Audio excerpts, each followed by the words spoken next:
Bismillahirrahmanirrahim.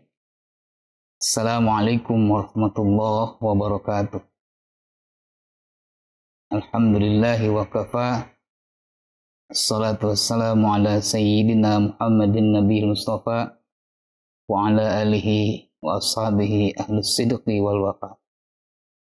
Amma ba'du, alhamdulillah, para santriwan santriwati, kaum muslimin wal muslimat yang berbahagia, kita bisa berjumpa kembali untuk sama-sama kita belajar, yaitu hukum-hukum tajwid. Pada kesempatan kali ini saya akan mencoba menjelaskan yaitu salah satu hukum yang berada dalam ilmu tajwid, yaitu macam-macam mad dan pembagiannya. Mad secara makna terbagi ke dalam dua, yaitu secara makna lugawi atau bahasa dan makna istilahi atau makna secara istilah. Menurut bahasa, mad artinya yaitu panjang. Sedangkan menurut istilah dalam ilmu tajwid adalah memanjangkan huruf-huruf yang berada dalam Al-Quran. Kemudian mad dan pembagiannya terbagi dua bagian. Yang pertama yaitu mad asli atau sering kita kenal dengan mad tabi'i, dan yang kedua adalah mad far'i. Yang pertama mad tabi'i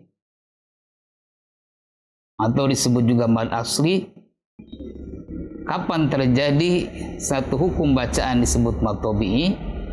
Apabila ada alif sukun, sebelumnya ada huruf yang berbaris fathah, ya sukun atau ya mati, sebelumnya ada huruf yang berbaris kasrah, dan waw sukun atau waw mati, sebelumnya ada huruf yang berbaris dhammah.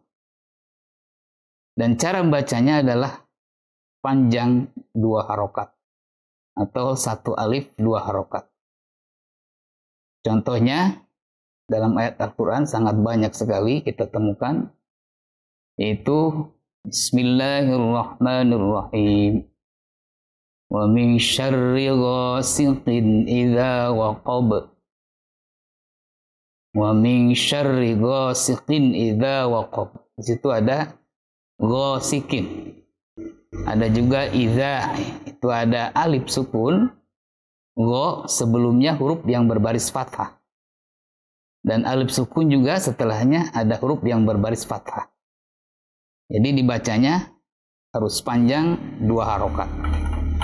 Contoh yang kedua, qul a'udzu birabbin nas. A'udzu,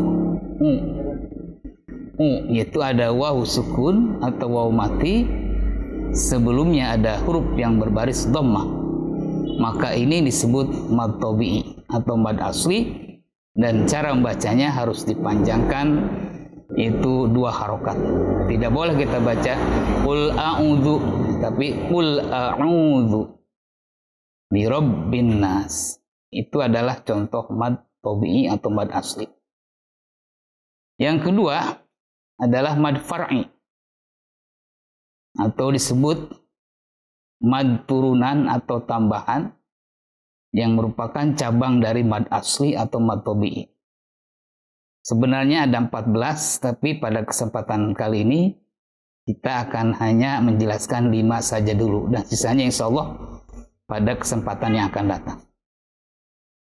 Mad far'i yang pertama adalah mad wajib muttasil. Apa itu mad wajib muttasil? Dari segi bahasa, mad artinya panjang, wajib harus, muttasil tersambung. Terjadi mad wajib muttasil itu apabila ada mad tabi'i bertemu dengan hamzah dalam satu kalimat. Sekali lagi, terjadi mad wajib muttasil apabila ada mad tabi'i bertemu dengan hamzah dalam satu kalimat. Bagaimana cara bacanya? Cara bacanya harus dipanjangkan berapa harokat? Yaitu 5 harokat. Atau 2,5 alif 5 harokat. Apa saja contohnya? Dalam Al-Quran juga banyak. Ya. Di antaranya, ila fihim rihlatash syita'i was-shaib. Itu ada kalimat syita, ta atau bi'i, hamzah bertemu dengan hamzah dalam satu kata, satu kalimat. Syita. Ada juga idza jaa nasrullahi wal fath. Ja, ada mad tabi'i bertemu dengan hamzah dalam satu kalimat. Maka disebut mad wajib muttasil.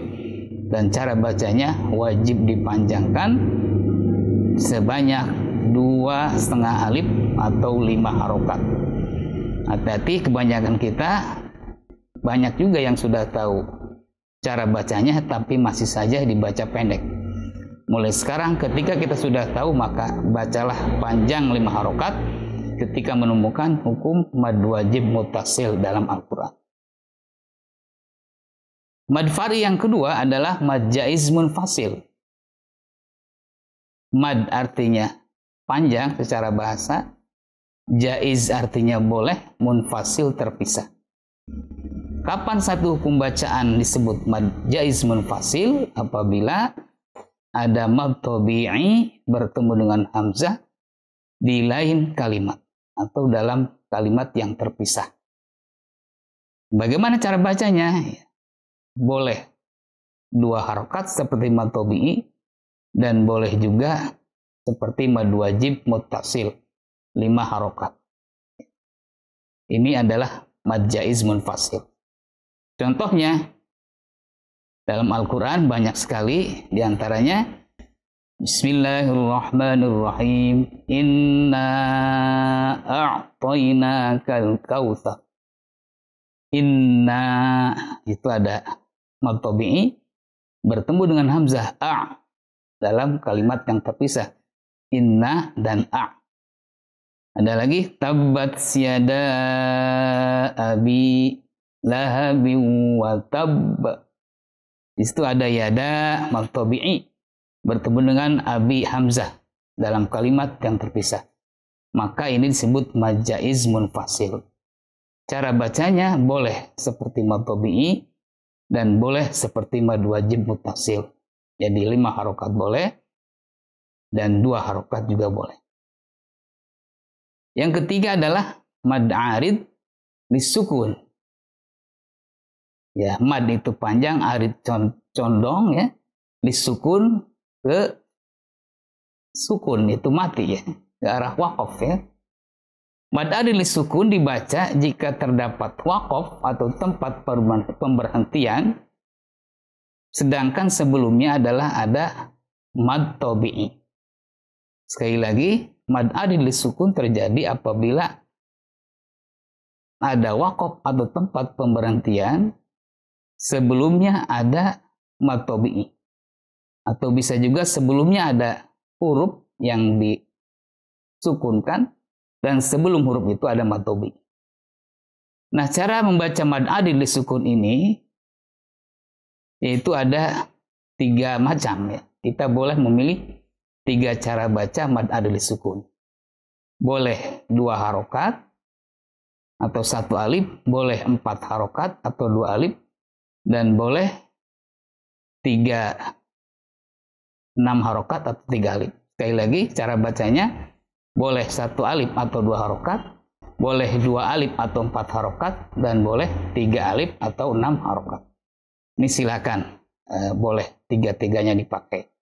Bagi yang napasnya mungkin pendek, 2 harokat boleh. Yang napasnya sedang, 4 harokat boleh. Yang napasnya panjang, 6 harokat boleh. Ini adalah ketentuan cara baca untuk hukum mad arid disukun.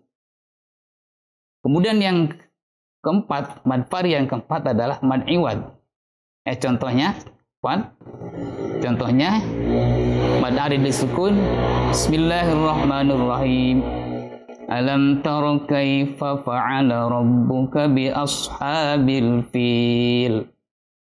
Nah, fil itu ada itu sebelum waqaf ada huruf yang disukunkan dan sebelum huruf itu ada mad tabi'i. Maka ini mad adi disukun. Boleh kita baca 2 harokat ashabil fil. Boleh 4 harokat ashabil fil. Boleh 6 harokat ashabil fil. Silakan. 3 cara baca itu boleh dipakai. Ada lagi contoh yang lain, wa turisinin. Boleh 4 harokat wa turisinin. Wa turisinin. Itu 6 harokat. Silakan. Untuk mad far'i yang keempat adalah mad iwad. Mad artinya panjang, secara bahasa iwad artinya mengganti. Kapan terjadi hukum mad iwad dalam bacaan Al-Quran? Itu apabila ada fathatain yang ditemukan atau yang terletak di akhir kalimat atau di tempat pemberhentian atau di waqaf. Sekali lagi, mad iwad terjadi apabila ada fathatain yang terletak atau ditemukan di akhir kalimat atau di tempat pemberhentian atau waqaf. Nah, cara bacanya bagaimana? Yaitu yang pertama mengganti tanwin dengan fathah dan yang kedua memanjangkan bacaan tersebut 2 harokat. Mad iwad, mad panjang, iwad mengganti. Jadi yang diganti fathatain menjadi fathah. Contohnya yaitu dalam surat Al-Adiyat banyak ya. As-Saffat juga banyak. Wal 'adiyati dhabha. Itu ada dhabha, ha. Itu mengganti fathatain dengan fathah. Tidak boleh kita membaca wal 'adiyati dhabhan, enggak boleh. Tapi fathatainnya kita ganti dulu dengan fathah. Kemudian bacanya dipanjangkan 2 harokat. Wal 'adiyati dhabha. Bagaimana kalau misalnya huruf akhirnya ta marbudhah? Ya kita ganti dengan ha. Itu ada contoh lain ya. Kemudian contoh yang kedua, wa ra'aitan nasa yadkhuluna fi dinillahi afwaja. Itu ada afwaja. Yang pertama mengganti fathatain dengan fathah. Jadi nggak boleh afwajan, nggak boleh. Tapi afwaja. Kemudian kita baca panjang sebanyak 2 harokat seperti mad tabi'i. Itu adalah contoh mad iwad. Bagian yang keempat dari mad far'i. Kemudian yang kelima adalah mad layin. Mad layin, dari segi bahasa, mad artinya panjang, layin artinya lunak atau lemas. Ya. Kapan terjadi mad layin dalam satu bacaan Al-Quran? Itu apabila setelah huruf yang berharokat fathah terdapat waw sukun atau ya sukun. Atau apabila ada ya sukun atau waw sukun, sebelumnya ada huruf yang berharokat fathah. Dan sesudahnya ada 1 huruf di akhir tempat pemberhentian. Cara bacanya bagaimana? Yaitu dengan membaca mad panjang dan sekedar lunak atau lemas saja. Berapa panjangnya? Boleh 2 harokat, boleh 4 harokat, dan boleh 6 harokat. Tapi lebih baiknya 2 harokat untuk mad layin ini ya. Ya. Contohnya apa saja? Itu dalam surat Quraisy ya. Bismillahirrahmanirrahim. Falyabudu rabb hadzal bait. Dibaca panjang tapi lunak. Panjangnya boleh 2 harokat, 4 atau 6, tapi lebih baik 2 saja. Ahsan 2 harokat. Hadzal bait. Mana ya sukun, sebelumnya ada huruf ba yang berharokat fathah. Contoh yang kedua, alladzi at'amahum min ju'in wa amanahum min khauf. Ada khauf, ada waw sukun, sebelumnya huruf yang berharokat fathah. Khauf. Dan sesudahnya ada 1 huruf di akhir pemberhentian atau di waqaf. Maka ini disebut mad layin. Bagaimana kalau di tengah dan hurufnya 2 setelah waw? sukun, maka itu hanya sifatnya saja lain, bukan mad lain. Mad lain adalah seperti tadi, seperti contoh ini, bahwa ada ya sukun, sebelumnya fathah, dan setelahnya ada satu huruf di akhir pemberhentian atau di wakaf. Ini saja mungkin yang bisa saya sampaikan. Kurang lebihnya mohon maaf, mudah-mudahan ada manfaatnya untuk perbaikan bacaan Quran kita selanjutnya. Alafumikum wabillahi taufiq wal hidayah wabihi wal inayah. Assalamualaikum warahmatullahi wabarakatuh.